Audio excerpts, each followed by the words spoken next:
Ինչու է Հայաստանում բյուջեն գնալով մեծանում, բայց հաղթատությունը չի նվազում։ Չեմ կարող ասել։ Քիչ դժվար հարց է, պետք է բյուջետը իմանաս։ Բայց երևի բյուջետից ես ինչքան լսել եմ, 1 տրիլիոն 200 միլիարդ գնում է պարտք։ Դա բյուջետը մծանում է, պարտքը վերցնում են, անց պարտքը տան։ Դա բյուջետ չի։ Դա ոնց են ասում, դա բյուջետ չի, որ առաջ գնաս։ Դա մենակ բյուջետը, որ իրանց հարցերը որոշեն եւ պետությունը դրանից ոչ ոք չի ստանալ։ Մեծ պարտ կա, շատ մեծ պարտ կա, 1 միլիարդ 200 միլիոն, մուք մնացել ենք նույն 17 թիվը, 17 թիվը, ոչ բան չի ավելացել։ Գնաճը վեր հաշվենք ինչ պարտ կա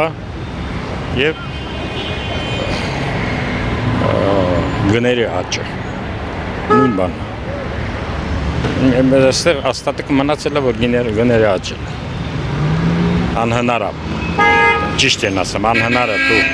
երկու անգամ ավելացնես բյուջետը, բայց մարդենք նույն 700,000-ը մնան աղքատ, դες բան չի լինում։ Որ չուտեն չի։ Չկար ասում ներողություն, որտեղ գնաճը շատ բարձր է, տեմպերը, շատ չափազանց բարձր, չի էլ բավարարել։ Բյուջեն նախատեսված է այս տարի պարկ է վճարվելու, պետական պարկ է։ Հավասարակշռությունը խախտված է դրանով։